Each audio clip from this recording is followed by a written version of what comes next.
Welcome back, everyone. As part of Black History Month, we're highlighting the historical significance the Glens Falls region played in the Underground Railroad, helping enslaved people escape the United States to find freedom in Canada. And to pick up that story, we are joined by Maureen Folk from the Chapman Museum up in Glens Falls. Maureen, it's nice to see you again. And thanks for having me back. It's wonderful to talk about this history and how important I found out this area was for freedom seekers to find their way to Canada. Yeah, this area was hugely significant, northern New York especially.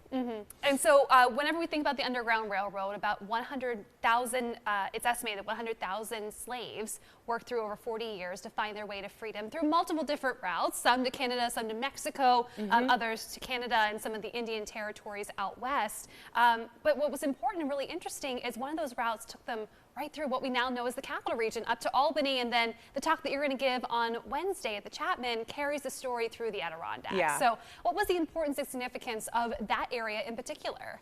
So once freedom seekers would get to the Albany area, Albany and Troy were huge on the Underground Railroad in terms of moving folks further north and up to Canada, where slavery had been outlawed in 1834. So a lot earlier than the United States, about 30 years ahead.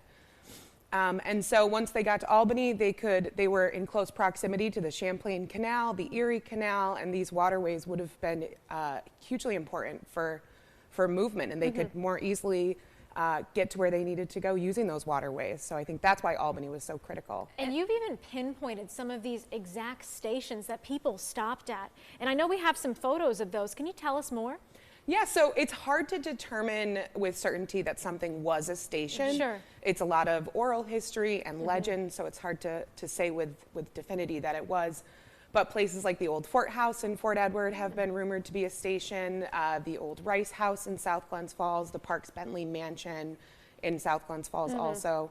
So these are places with trapdoors or hidden rooms, crawl spaces that would have been accessible from the outside, just spaces where people could have been for a short period of time before they got moved to the next safe place. And we know a lot of the key players that took part in the Underground Railroad: Harriet Tubman, Frederick Douglass. There were a number of Quakers along the way too, including some of the members here in the Albany area. Who were some of the key players that kind of operated some of these stations as these slaves continue to work through the Adirondacks? Yeah, so up in Glens Falls, a couple names that come to mind. Doc Stoddard in Glens Falls was important. Dr. Hiram Corliss. These were local figures that just opened their homes as stations, or they acted kind of as conductors like Harriet Tubman. But a little further into the northern Adirondacks, or southern Adirondacks, but more northern than Glens Falls, Garrett Smith was a huge figure for helping freedom seekers. He actually had 120,000 acres of land that he parceled into 40-acre pieces to give to freedom seekers. And with that gift of land for them to settle, they were eligible to vote. And so he made a huge difference. It's so important to keep talking about this history, and you're going to keep doing that. If people want to learn more about the impact of Glens Falls in that area in the Underground Railroad, how can they do it? So they can learn more by coming to my talk on Wednesday. And our lecture series is always going to be available on our YouTube channel. And so we have a small museum, so we do have to limit the number of people that can come in person. But you're going to be able to listen to that talk in a couple of weeks' time on our YouTube. And so that's going to be this Wednesday, 7 o'clock, in person at the Chapman Museum in Glens Falls. Is there a cost to come? It's free. All of our lecture series programs are free. Wonderful. Well, Maureen, thank you so much for helping to extend the deep history that we have here with the Underground Railroad in this region, and in particular the Adirondacks. We appreciate it. Thank you, Maureen. Appreciate it.